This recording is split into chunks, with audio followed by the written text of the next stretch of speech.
छत्रपती शिवाजी महाराज आणि शहाजहानचा कधी संबंध आला होता का? 25 जुलै 1648 श्रावण वद्य 1, शालिवाहन शके 1570, सर्वजितनाम संवत्सर, या दिवशी आदिलशाही सामंत आणि प्रत्यक्ष मुहम्मद आदिलशहाचा सासरा मुस्तफा खान याने मुधोळकर बाजी घोरपडे आणि अफजलखानाच्या सहकार्याने जिंजीजवळ शिवछत्रपतींचे तीर्थरूप महाराज शहाजीराजे भोसल्यांना अटक केली.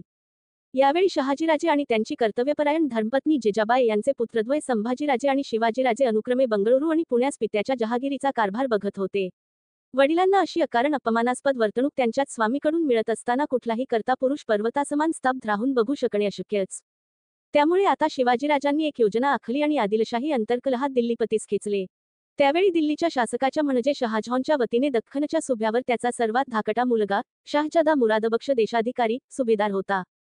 शिवाजीराजांनी या शहाजाद्यास पत्र लिहून आपण मुघल सेवेत येऊ इच्छितो, मात्र आपले जनक आदिलशाहीत बंधक असल्याने ते साध्य होत नाही असे कळवले. तेव्हा रुमशामपर्यंत दिगंत कीर्ती पसरलेला, मीर जुमल्याची कोंडी करणारा, निजामशाही एकहाती सांभाळणारा दख्खनचा भोसलेवंशीय नरशार्दूल शहाजीराजा पुत्रांसमेत आपल्याकडे येण्याचा आग्रह धरतो म्हटल्यास कुठल्याही सुज्ञ सत्ताधीशाने हात आखडता घेतल्यास आश्चर्यच. तस्मात 14 मार्च 1649 चैत्र शुक्ल 11, शालिवाहन शके 1571, विरोधीनाम संवत्सर, ला शहाजाद्याने स्वीकृती देऊन शिवाजीराजांना मानाचा तोगरा, पंजासहित पत्र इत्यादी घ्यायला आपला प्रतिनिधी पाठवावा असे कळवले. आता हे सर्व घडताना आदिलशहा शांत बसलेला नव्हता. आधीच नाकापेक्षा मोतीजड अशी अवस्था पित्याने शहाजीराजांनी केली म्हणून त्यास अटक केली, तर आता मुलगा शिवाजीराजे मुघलांशी हातमिळवणी करून आपल्याला दातीत ऋण धरायला लावतोय हे लक्षात न येण्याइतपत आदिलशहा बुद्धिहीन नव्हता.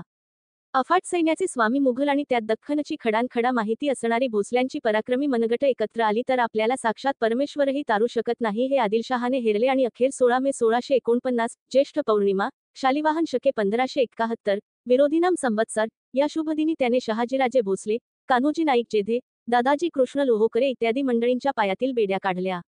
शाहजादा मुरादबक्षाचे शिवाजीराजांस पाठवलेले 14 ऑगस्ट 1649, श्रावण वद्य 2, शालिवाहन शके 1571, विरोधीनाम संवत्सर, चे 5000 मनसब आणि येथील त्या सर्वांस नोकरी देण्याचे तर 30 नोव्हेंबर 1649, मार्गशीर्ष शुक्ल 7, शालिवाहन शके 1571, विरोधीनाम संवत्सर, चे जुन्नर, अहमदनगर येथील देशमुखी देण्यासंदर्भातील पत्र बघता शिवाजीराजांनी विजापूरकरांना वचक बसवण्याच्या उद्देशाने ही राजकीय चाल आणखीन काही काळ सुरू ठेवल्याचे दिसते.